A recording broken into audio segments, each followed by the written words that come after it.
오늘 본문은 15절에서 29절까지입니다. 여러분이 쭉 훑어보셔도 충분히 알 수 있을 만큼 오늘 본문은 대부분 모세의 말과 행동을 기록하고 있습니다. 그 내용을 간추리고 있습니다. 모세가 하나님 앞에서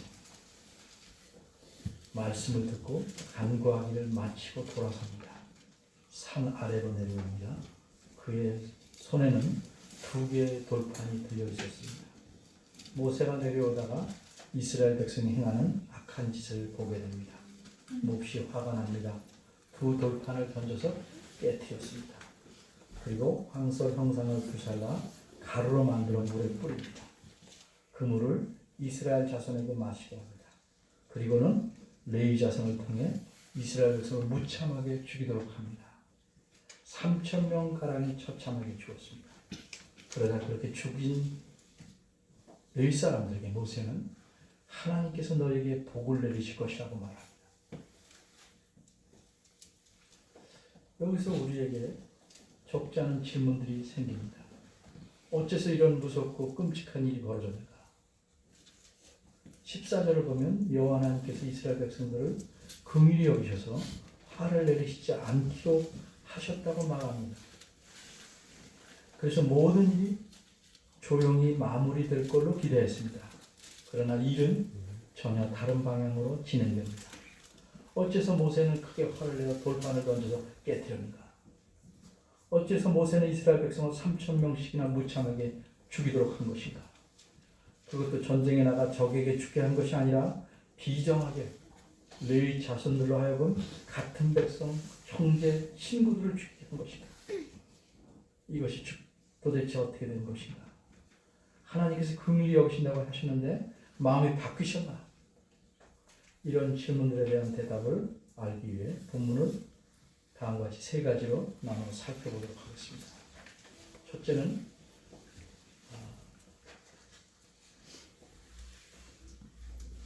새겨진 형식, 둘째는 깨뜨린 의미, 셋째는 죽임의 성격. 이 3가지 중에 오늘은 첫째와 둘째 것에만 집중해서 살펴보도록 하겠습니다. 첫째입니다. 새겨진 형식.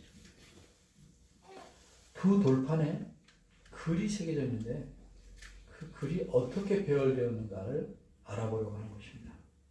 15절과 16절은 모세가 손에 들고 있는 2개의 돌판에 대해서 묘사해 줍니다. 그런데 이 2 구절을 보면 우리가 지금 좀 더 알고 싶은 것에 대해서는 충분히 알려주고 있지 않습니다. 어쨌든 이 2 구절에서 알려주는 사실은 3가지입니다. 하나는 그것이 돌판이니까 돌로 만들어진 판이라는 사실.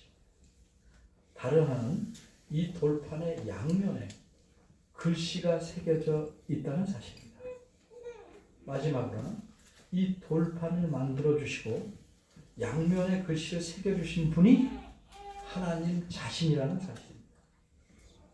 그런데 그 밖의 것들, 예를 들면 돌판의 크기나 모양은 어떠했는지, 또 양면의 글씨는 어떻게 배열되어 있는지 등에 대해서는 말하지 않고 있습니다. 어째서 그럴까요? 우선 이 말씀을 직접 듣거나 이 글을 처음 읽은 사람들은 이미 잘 알고 있는 내용이기 때문입니다. 이미 잘 알고 있는 내용을 굳이 기록할 필요는 없을 것입니다. 다음으로는 다른 성경 구절에서 혹은 다른 글에서 넉넉히 알 수 있는 것도 굳이 더 설명하지 않아도 되기 때문입니다. 그러나 우리는 그 시내산 아래에 있던 거기 있어서 일어난 상황을 알던 이스라엘 백성들이 아닙니다. 그리고 후에 이 출애굽기를 처음 읽게 된 이스라엘 백성도 아닙니다. 그래서 그들이 당연히 아는 것들을 모를 수 있습니다. 그러기에 오늘 본문을 잘 이해하려면 본문에서 말하지 않는 것들도 본문을 잘 이해할 만큼 필요한 만큼 알아야 합니다. 그래서 설명이 어느 정도 필요합니다. 그런데 우리가 알 수 있는 것에는 한계가 있습니다. 우리는 성경 다른 곳에서 말씀하는 것들 이외에는 더 알 수가 없고, 또 성경 밖에서 말씀하는 것도 있다고 할지라도 그것을 정확한 것이라고 받아들일 수는 없습니다. 어쨌든 여기 본문에 묘사되어 있지는 않지만 우리가 다른 구절을 참고해서 어느 정도 알 수 있는 사실들이 있습니다. 그것은 우선 두 돌판의 크기입니다. 본문에는 돌판의 크기에 대해서 자세히 묘사하지 않았지만 본문에서 이 본문 자체에서 크기에 대해서 합리적으로 추정해 볼 만한 사실이 있습니다. 그것은 무엇입니까? 우선 돌판은 두 개입니다.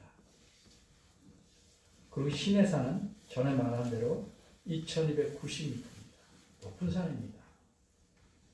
산 위에서 아래까지 모세가 돌판을 손에 들고 내려와야 됩니다. 그러니 한 손에 하나씩 같이 들든 나눠 들든 하나씩 들 수 있을 만한 무게여야 하므로 심하게 크지는 않았을 겁니다. 여러분 10kg짜리 쌀부대를 들어보셨죠?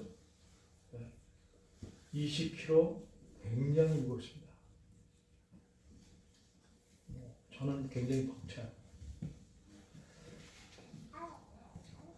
한 손에 하나씩 들기를 10kg씩 하나 들기는 굉장히 힘들겠죠. 5kg쯤은 몰라도. 근데 그게 2000m가 넘는 산에서 들고 내려야 됩니다. 따라서 이 돌판 하나가 심하게 무겁지는 않았을 것이고, 심하게 무겁지 않으려면 크기도 심하게 크지는 않았을 것이다 라고 생각하는 것이 합리적입니다. 그럼 돌판의 크기는 어느 정도였을까? 먼저 17세기에 네덜란드의 유명한 화가, 여러분이 이름을 아는 렘브란트의 그림을 보여드리겠습니다. 보이십니까? 잘 보이십니까? 여기가 돌판입니다. 사람 크기가 이만하면 돌판 크기가 이 정도가 화가들이 생각하는 이 정도 크기면 비율이 맞겠다라고 생각하겠죠. 보시는 바대로 그림에서 돌판의 크기는 모세가 무겁지만 어쨌든 산에서 들고 내려올 만한 크기였다고 생각할 수 있겠습니다. 그런데 성경의 다른 것을 참조하면 그 크기에 대해서 알 수 있는 단서가 또 있습니다. 어디서 그 단서를 찾을 수 있을까요? 그 돌판은 나중에 보관함에다가 넣어두는데 보관함의 크기를 알면 도움이 되겠죠. 보관함보다 크진 않을 거 아닙니까? 그렇죠? 근데 이 돌판은, 갖고 들어온 두 돌판은 모세가 깨뜨렸습니다. 그런데 후에 하나님께서 모세로 하여금 똑같은 크기의 돌판을 다시 만들게 하셔서 거기에 전처럼 글씨를 새겨주십니다. 같은 내용을 새겨주십니다. 따라서 다시 그 깨트린 돌판과 다시 만든 돌판은 크기 같습니다. 이 두 돌판은 후에 언약궤, 오늘 본문엔 증거의 궤라고 그러는데 언약궤, 증거의 판이라고 하는데 거기에 넣기 때문에 그렇습니다. 언약궤에 넣어 보관하게 됩니다. 따라서 언약궤의 크기를 알면 그 안에 돌판이 들어가야 하므로 돌판의 크기를 어느 정도 알 수 있습니다. 언약궤의 크기는 길이가 2.5규빗, 넓이가 1.5규빗, 높이가 1.5규빗입니다. 1규빗이라는 것은 어른의 팔꿈치에서 가운데 손가락까지의 길이입니다.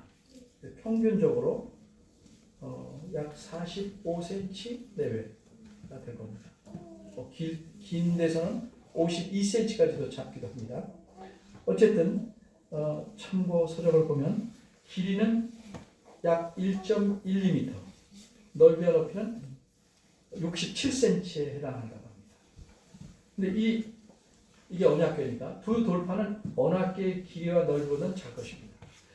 딱 맞게 넣는 건 아니니까, 그렇죠? 넉넉하게 넣어야 되니까 한 어떤 랍비, 유대인 랍비의 전통에 따르면 돌파는 그 길이가 1.5규빗, 넓이는 1규빗, 그러니까 67cm, 45cm. 요 정도? 네. 요 정도? 네. 였을 것이다. 이렇게. 그래서 사람이 돌이니까 옮기는데 어려움이 없었을 것이라고 합니다. 자, 이 정도로 이제 크기와 모양에 대해서는 생각을 하고요. 그럼 이 돌판엔 무엇이 기록되어 있었을까? 거기에 새겨진 내용은 모세가 후에 말씀한 그 내용을 보면 압니다. 모세는 신명기 4장 13절에 또 다른 곳에도 말씀하셨는데 이렇게 말씀합니다. 여호와께서 그의 언약을 너에게 반포하시고 너에게 지키라 명령하셨으니 곧 십계명이며 두 돌판에 친히 쓰신 것이다. 그러므로 그 불판에 새겨진 내용은 분명히 뭡니까? 십계명입니다. 이제 우리가 근데 한 가지 더 생각해 볼 것은 이 10가지 계명이 어떻게 배열되어 있는지 그 배열 형식에 대한 것입니다. 1계명 썼다, 10계명 썼다 이러진 않았겠죠. 차례차례 썼는데 얼마만큼 한 돌판에 썼는가 하는 겁니다. 20세기 전반부까지는 크게 말해서 자질한 의견, 조그마한 의견들이 있지만 크게 말해서 두 가지 의견이 있었습니다. 하나는 한 돌판에는 앞뒤로 10계명에 1에서 5계명을 썼고 다른 돌판에는 앞뒤로 6에서 10계명을 기록했다는 의견입니다. 이건 뭐예요? 10개니까 반반씩 나누어 썼다는 견해입니다. 두 번째 견해는 이 계명 왜 이런 생각을 하냐면 이렇게 보면 1에서 5계명이 그 글자의 수가 6에서 10보다 배나 많아요. 그럼 균형이 안 맞죠. 그래서 그 다음에 나온 의견이 뭐냐면 하나님에 관한 계명인 1에서 4계명까지 다른 쪽에서는 사람에 관한 계명인 5에서 10계명으로 나눠 기록했다. 근데 그래서 이렇게 두 가지 의견으로도 풀기 힘든 문제가 있었습니다. 그것은 1에서 6에서 10 반씩 나누어 썼든지 제가 낱말수를 히브리어로 다 계산했는데 그건 일일이 안 불러드립니다. 얼마나 되는가? 어쨌든 1에서 4계명, 5에서 10계명 나눠 썼다고 해도 여기와 여기 쓴 낱말의 수가 크게 차이가 나서 균형이 안 맞는 거예요.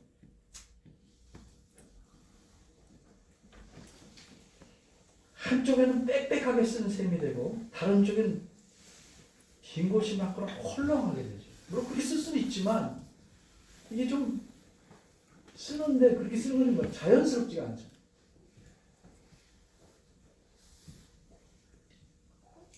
그래서 균형이 안 맞습니다. 이 두 의견은 좀 어색하지만 다른 의견이 없어서 그냥 둘 중에 하나로 생각을 해왔습니다. 그런데 20세기 후반에 들어서자 고고학이 발달하고 여러 가지 문헌들이 발굴된 바람에 이것을 이해하는 좋은 자료, 근거들이 많이 생겼습니다. 그래서 세계적으로 유명한 구약학자가 설득력 있는 함적 의견을 제시했습니다. 이 셋째 의견은 하나님께서 이스라엘 백성과 맺으신 언약이라는 관점에서 십계명을 본 견해입니다. 출애굽기 34장 28절 후반절을 보시면 그 뒤에 여호와께서는 후반절입니다. 언약의 말씀 곧 십계를 그 판들에 기록하셨더라 이렇게 말씀합니다. 34장 28절 후반절. 여기서 우리가 알 수 있는 것은 십계명을 가리켜 뭐라고 말했습니까? 언약의 말씀. 그러니까 다시 말하면 십계명은 하나님께서 이스라엘 백성과 언약을 맺으셨기 때문에 주신 말씀이라는 의미입니다. 언약과 연관이 있다는 거죠. 긴밀하게. 또한 신명기 4장 13절에서 모세는 이렇게 말합니다. 여호와께서 그의 자신의 언약을 너에게 반포하시고 너에게 지키라 명령하셨다. 언약을 반포하시고 지키라고 하셨는데 그게 뭐냐? 십계명이고 두 돌판에 쓰신 것이다. 친히 쓰신 것이다. 이 말씀에서는 아예 십계명을 뭐라고 그랬어요? 그의 언약이다. 십계명은 곧 언약은 아니지만 표현을 그렇게 했어요. 하나님의 언약이 곧 십계명입니다. 그리고 그 말씀을 주신 목적은 이스라엘 백성을 하여금 지키게 하시기 위함이다 라고 말합니다. 적어도 이 말씀에서 드러나는 건 뭐예요? 십계명은 하나님과 맺은 핵심이라는 거죠. 핵심. 언약 자체라고 말할 수 있을 만큼 핵심이다. 마치 너는 사자야. 그러면 그만큼 무섭다. 이렇게 말하듯이 언약은 십계명이다. 말할 만큼 핵심이라고.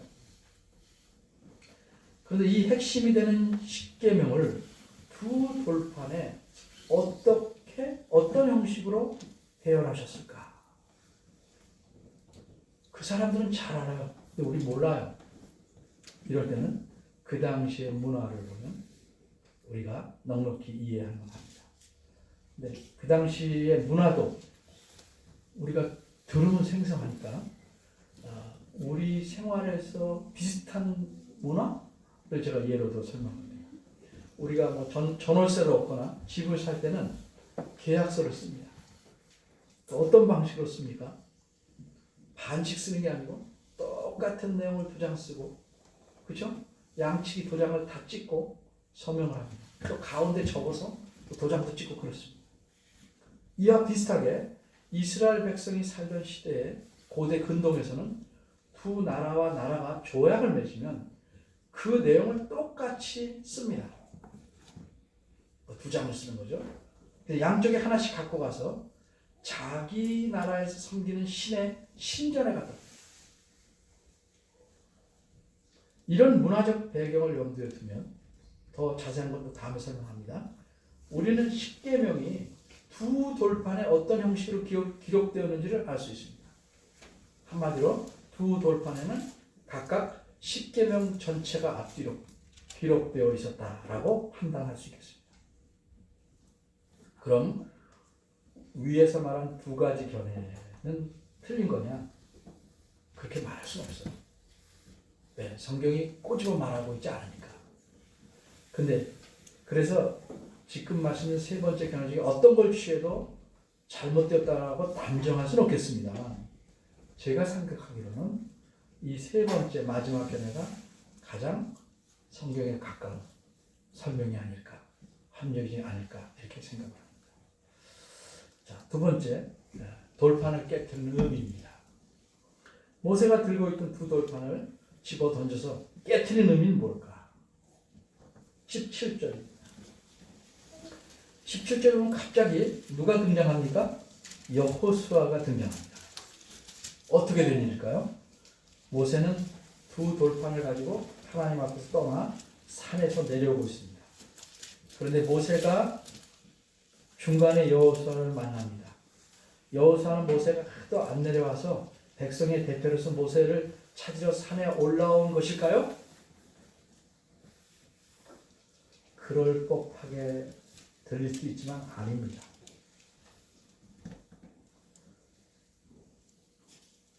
모세가 처음 산에 오를 때부터 어떠했는지를 살펴보면 충분히 알 수 있습니다. 출애굽기 24장 12절부터 보겠습니다.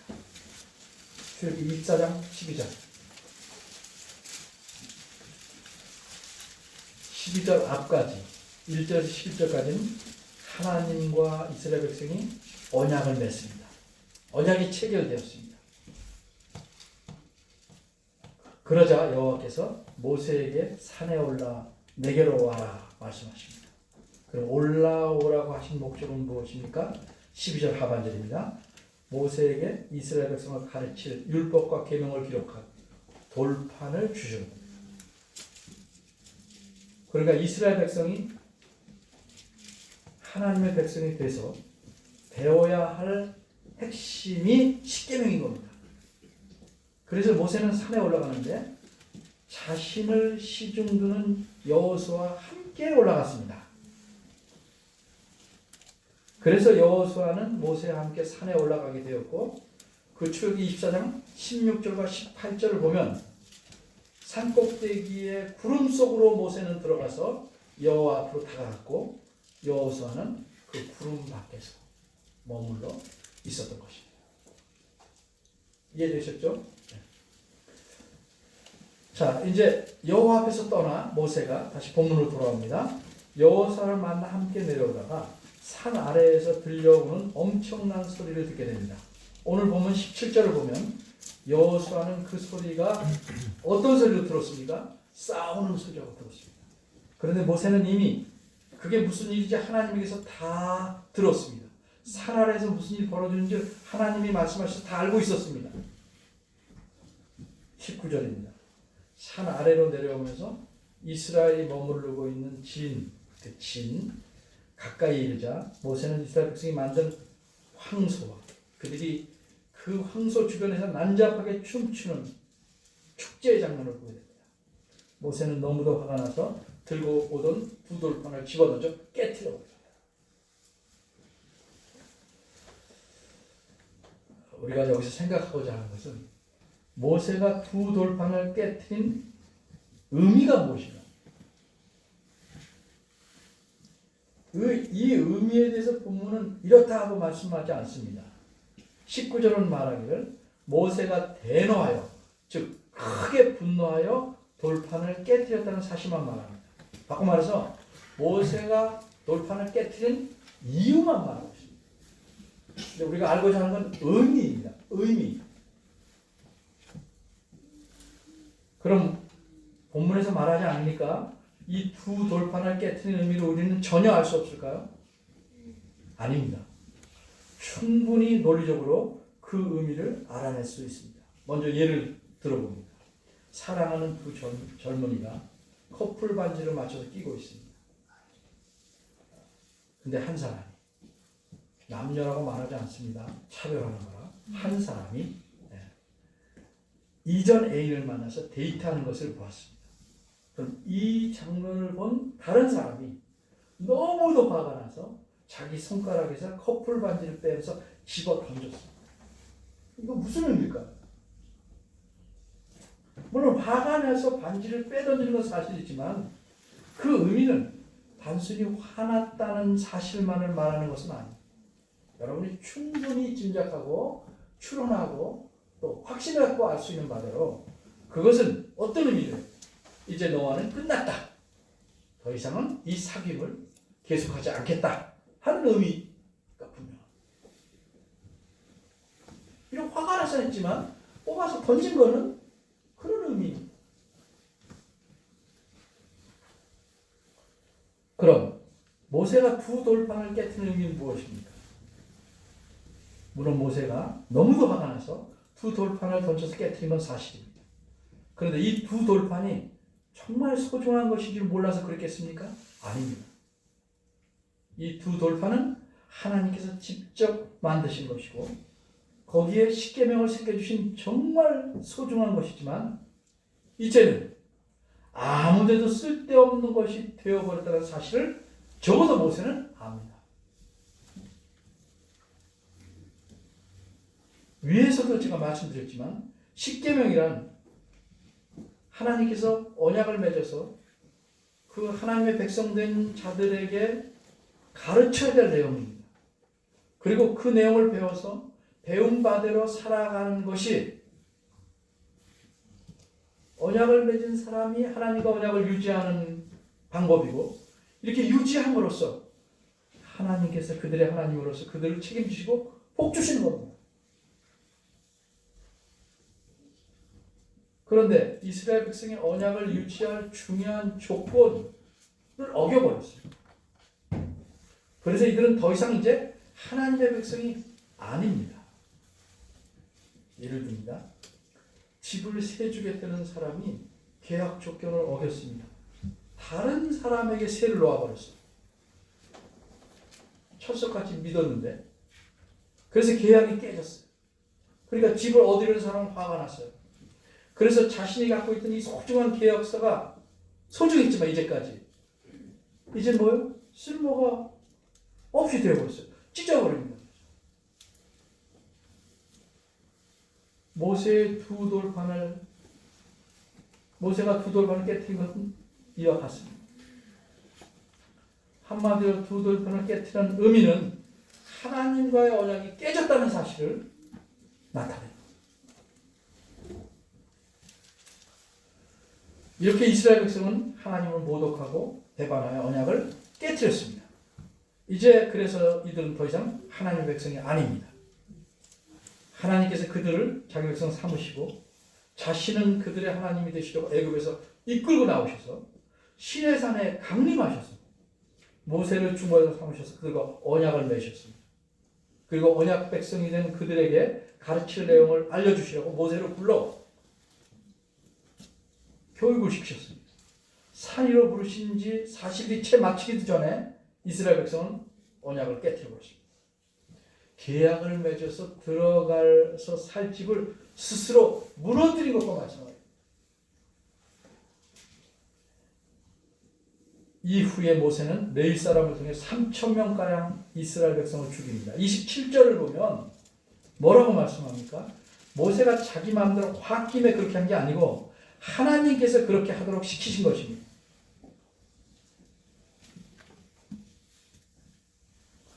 이렇게 죽인 이유와 그 의미가 무엇인지는 다음번에 자세히 제가 설명할 것이지만 우선 분명히 드러난 사실은 이렇습니다. 하나님께서는 자신을 모독하고 배반한 사람들을 반드시 벌하신다.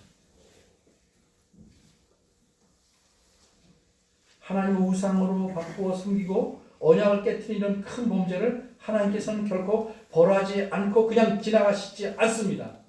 반드시 벌 주십니다. 그럼 이 일을 계기로 이스라엘 백성들이 각성하고 회개하고 더 조심해서 하나님과의 관계를 그 다음엔 소중히 여겼나? 아닙니다. 우리가 이들의 역사를 보면 하나님을 대적하고 불순종하고 약속을 어긴 세월로 점철되어 있습니다. 그래서 마침내 이스라엘 백성은 남왕국이나 북왕국이나 다 후에 다른 나라의 포로가 되어가는 것으로 그래서 나라가 망하면서 끝나버려요.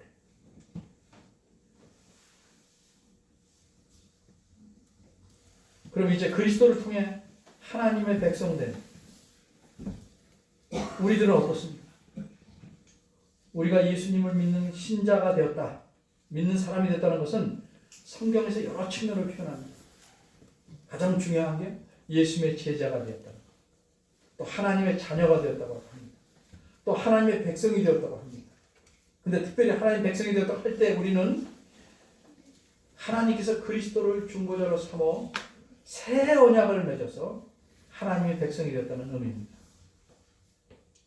그래서 성찬식을 하는 겁니다. 그러게 우리는 새 언약으로 맺어진 하나님의 백성입니다. 그래서 하나님과의 언약을 잘 지켜나가야 합니다. 그러면 하나님께서 이스라엘 백성에게뿐만 아니라 그 후로 모든 백성에게 언약의 백성이 지켜야 할 규례로 주신 십계명을 잘 지켜야 합니다. 근데 십계명을 잘 지킨다는 것은 글자를 지키는 것을 넘어서서 그 안에 담긴 정신, 거기에 담긴 하나님의 의도를 따라 지키는 겁니다. 이 십계명의 정신, 의도를 잘 살려서 여러 경우에 따라 잘 해설해 놓은 것이 구약에서는 율법이라고 합니다. 그게 율법입니다. 그리고 이 정신을 잘 드러내서 구약의 백성뿐만 아니라 모든 하나님 믿는 사람, 모든 그리스도를 위해서 설명해 놓은 것이 성경 말씀입니다.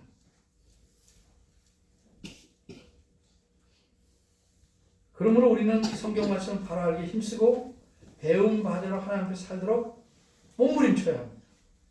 이것이 하나님의 언약 백성된 자의 도리이고 하나님을 기쁘시게 하는 삶입니다.